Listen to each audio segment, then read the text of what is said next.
Hello दोस्तों, स्वागत है आप सभी का पीके एजुकेशन कोर पर।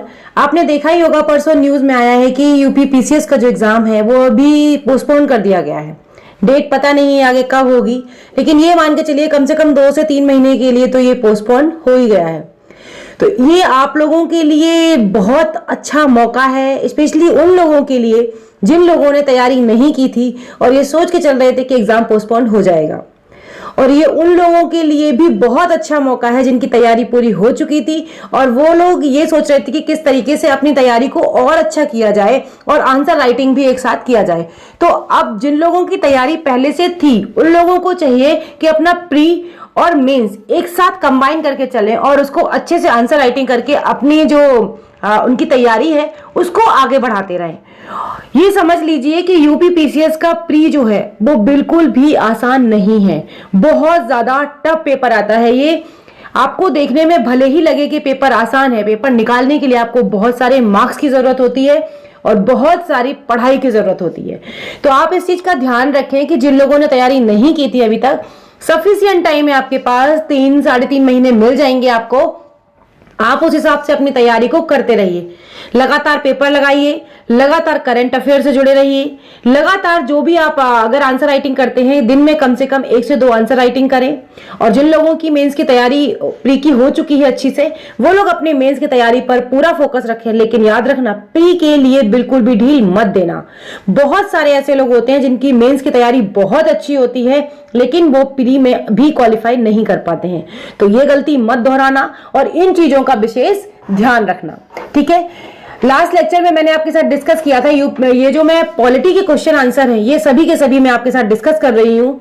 लास्ट लेक्चर में भी मैंने 2 आपके साथ डिस्कस किए हुए हैं, 2 पार्ट। आज मैं तीसरा पार्ट लेकर आपके सामने हाजिर हूं और इसमें देखेंगे सभी वो क्वेश्चन है इसमें जो एग्जाम में पूछे गए हैं या फिर एग्जाम में किसी भी तरीके से पूछे जाने की संभावना है। तो चलिए बिना देर करे हम शुरू करते हैं और देखते हैं अपना पहला क्वेश्चन कि पहला क्वेश्चन क्या है। पहला क्वेश्चन कह रहा है, भारतीय संविधान कब लागू हुआ था? तो भारतीय संविधान कब लागू हुआ था? 26 जनवरी 1950 को, 23 जनवरी 1950 को, 15 अगस्त 1947 को या फिर 26 दिसंबर 1949 को। तो इतना पढ़ने के बाद अगर आप पॉलिटी की तैयारी कर रहे हैं तो आपको पता ही होगा कि संविधान को लागू कब किया गया था, 26 जनवरी 1950 को। तो पहला क्वेश्चन यहां से निकलता है, ऑप्शन ए यहां पर सही आंसर हो जाएगा। नंबरिंग में मत जाइएगा, आज जो मैं शुरू कर रही हूं इसलिए उसको मैं पहला बोल रही हूं, अदरवाइज 31 तक मैं क्वेश्चन पहले आपके साथ डिस्कस कर चुकी हूं। तो ये 32 क्वेश्चन है। अगला प्रश्न है क्वेश्चन नंबर 2। देखिए, संविधान सभा के सम्मुख संविधान का प्रस्ताव किसने रखा? तो संविधान का प्रस्ताव किसने रखा था ये भी आप शायद जानते होंगे। Option A Jawaharlal Nehru, option B R Ambedkar, option C BN Rao, option D Mahatma Gandhi. तो कौन सा ऑप्शन इसमें सही आंसर हो जाएगा? इसमें सही आंसर हो जाएगा, प्रस्तावना की बात करी जा रही है, प्रस्तावना का प्रस्ताव जो रखा था वो रखा था जवाहरलाल नेहरू ने। तो ऑप्शन क्या यहां से सही है? ऑप्शन ए यहां पर बिल्कुल सही आंसर हो जाएगा। अगला प्रश्न देखते हैं। अगला प्रश्न क्या है? क्वेश्चन नंबर, चलो प्रश्न के नाम से ही बोलते हैं, क्वेश्चन नंबर 34। भारत के संविधान में केंद्र और राज्यों के बीच किया गया शक्तियों का विभाजन इनमें से किसमें उल्लिखित योजना पर आधारित था? क्या बात करी जा रही है कि केंद्र और राज्यों के बीच जो शक्तियों का विभाजन किया गया था वो किसके तहत किया गया था या कौन सी योजना के तहत किया गया था?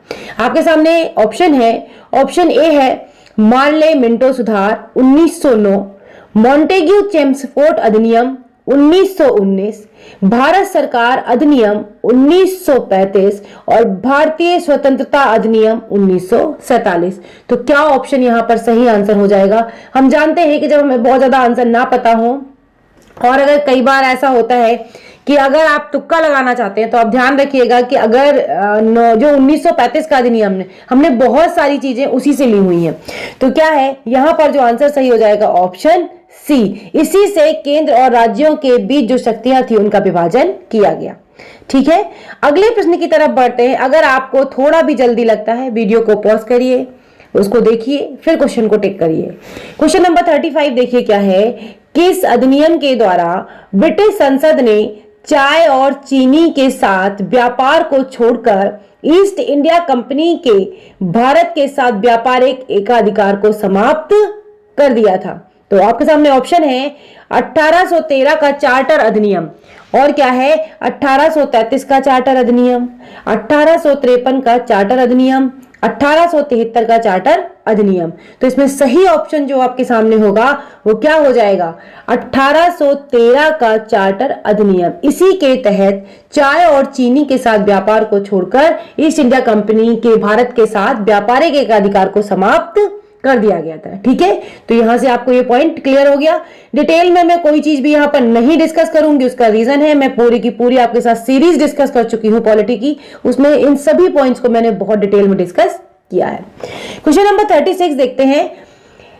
1946 के चुनाव के बाद मुस्लिम लीग ने किस प्रांत में अपनी सरकारें बनाई?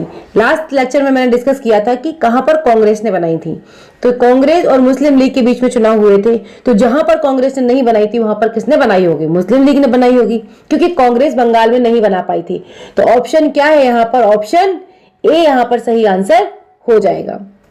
अभी भी आपने थोड़े दिन पहले जो चुनाव हुए हैं उसमें देखा ही है, अभी भी क्या हुआ, अभी भी बंगाल जीता। तो कुछ कुछ चीजें ऐसे रिलेट करके आप याद रख सकते हैं कि उस समय पर भी मुस्लिम लीग ने ही इसको जीता था। अगला क्वेश्चन देखते हैं, क्वेश्चन नंबर, और बाकी ये उत्तर पश्चिमी सीमा प्रांत पंजाब और बिहार, इनमें कौन ने बनाई थी? इन्होंने बनाई थी कांग्रेस ने। ठीक है, अगला प्रश्न देखते हैं। निम्नलिखित में से किसने सुझाव दिया था कि भारत की स्वतंत्रता के बाद भारतीय राष्ट्रीय कांग्रेस को एक राजनीतिक दल के रूप में भंग कर दिया जाना चाहिए? ये क्वेश्चन बहुत इंपॉर्टेंट है और बहुत बार पूछा गया है।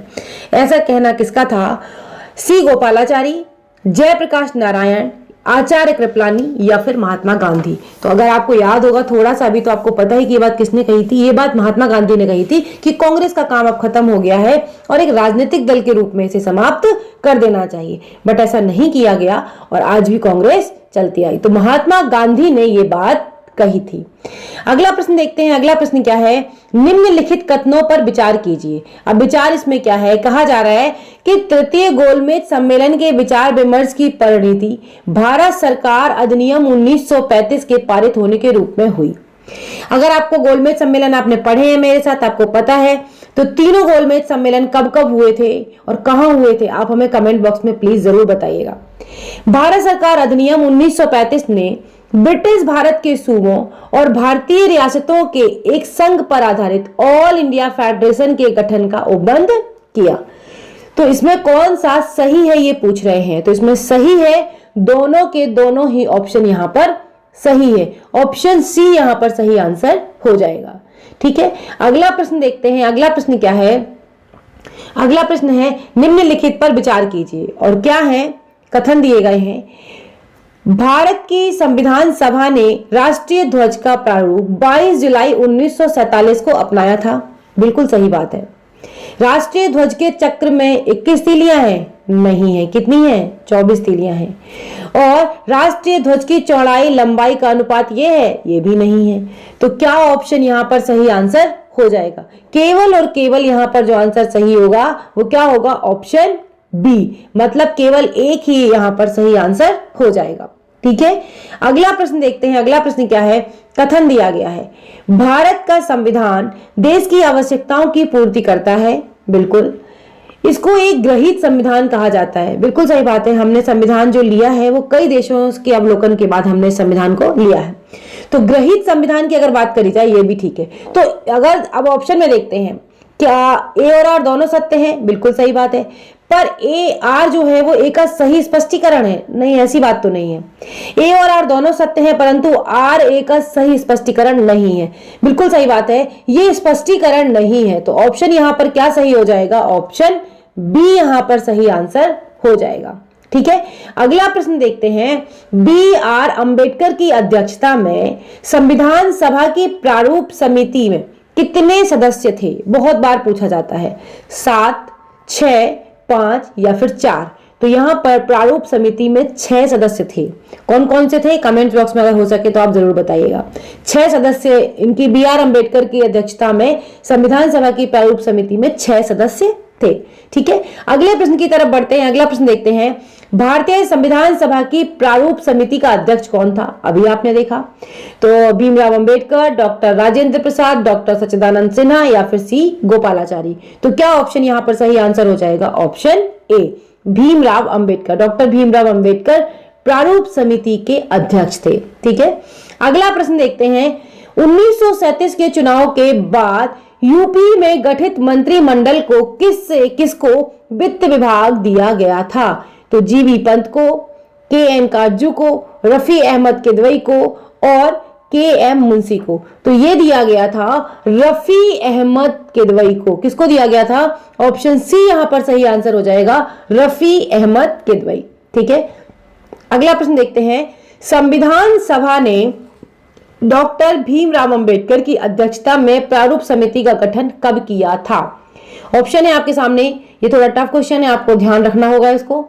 13 दिसंबर 1946, 22 जनवरी 1947, 3 जून 1947 या फिर 29 अगस्त 1947। तो यहां पर जो सही आंसर हो जाएगा वो हो जाएगा आपका ऑप्शन डी, 29 अगस्त 1947 को इन्होंने गठन किया था। किसका? प्रारूप समिति का। अगला प्रश्न देखते हैं। अगला प्रश्न क्या है?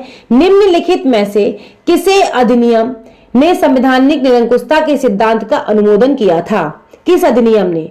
तो कौन सा अधिनियम था वो? 1909 का इंडियन काउंसिल अधिनियम, 1919 का गवर्नमेंट ऑफ इंडिया अधिनियम या फिर 1935 का प्रांतीय 1935 का अधिनियम या फिर 1947 का भारतीय स्वतंत्रता अधिनियम।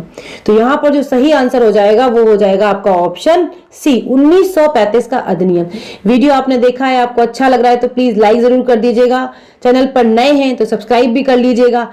कितने लोग हैं जो चैनल देखते हैं पर सब्सक्राइब नहीं करते? प्लीज सब्सक्राइब कर लीजिएगा, लाइक कर दिया करिए, मुझे भी अच्छा लगता है और आपका कुछ नहीं जाता। आपके लिए देखिए हर यूट्यूबर है जो भी आपको पढ़ाता है कुछ ना कुछ मेहनत तो करता ही है, तो कम से कम थोड़ी तो आपको सराहना बनती है। हाँ, जो कमी है आप वो भी बताया करिए, उससे भी बहुत सारी चीजें सुधरती हैं। ठीक है, देखते हैं अगला क्वेश्चन क्या है। संविधान सभा की प्रांतीय संविधान समिति का अध्यक्ष कौन था? Doctor B are Ambedkar, Pandit Jawaharlal Nehru, Rajendra Prasad या फिर सरदार पटेल। तो जहां पर प्रांतीय संविधान समिति की बात आती है तो प्रांतों, जो रियासतें थी या जो प्रांत थे उन सबको किसने मिलाया था? हमेशा याद रखिए सरदार पटेल। तो ऑप्शन डी यहां पर सही आंसर हो जाएगा। अगला प्रश्न है, डॉक्टर भीमराव अंबेडकर का जन्म कब और कहां हुआ था? तो आपके सामने ऑप्शन है 1886 से 1951, मतलब ये जन्म और मृत्यु। फिर है 1891 से 1956 और 1877 से 1961 और 1889 से 1961। तो यहां पर आपको ये तो सीधा सा रटने वाला ही प्रश्न है, तो आपको ऑप्शन बी यहां पर सही आंसर है, 1891 और 1956। उनका जन्म किस स्थान पर हुआ था? कमेंट बॉक्स में जरूर बताइएगा। किस वर्ष में जनगण मन को भारत के राष्ट्रगान के रूप में अपनाया गया था? बहुत बेसिक सी क्वेश्चन है, ये जरूर पता होने चाहिए हर इंडियन को। तो 1948 में, 1949 में, 1950 में या फिर 1951 में। तो क्या ऑप्शन यहां पर सही आंसर हो जाएगा? यहां पर हो जाएगा 1950। ऑप्शन सी यहां पर सही आंसर हो जाएगा। अगला प्रश्न देखते हैं। संविधान पांडुलेखन समिति का निम्न में से कौन सदस्य नहीं था? तो मोहम्मद सादुल्ला, और किसकी बात करी जाए? मोहम्मद सादुल्ला के बाद के एम मुंशी और ए के अय्यर और जवाहरलाल नेहरू। तो अगर बात सदस्य जो नहीं थे वो कौन नहीं थे? जवाहरलाल नेहरू नहीं थे। तो ऑप्शन डी यहां पर सही आंसर हो जाएगा।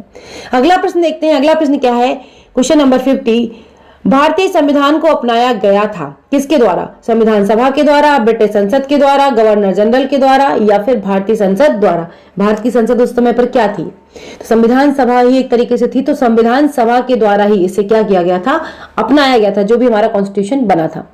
ये कुछ क्वेश्चन थे और बहुत ही महत्वपूर्ण है ये क्वेश्चन, आपको एग्जाम में जरूर हेल्प करेंगे जब आप एक एक नंबर से पीछे हो रहे होंगे कहीं। तो मैं आपसे रिक्वेस्ट करूंगी इन क्वेश्चन को जरूर देखा करिए। जब भी आप सो रहे हो या फिर आपको मतलब आप हल्का फुल्का पढ़ना चाहते हैं उस समय पर छोटे मोटे वीडियो चला के आप छोड़ सकते हैं, इनको क्वेश्चंस को जरूर समझिएगा।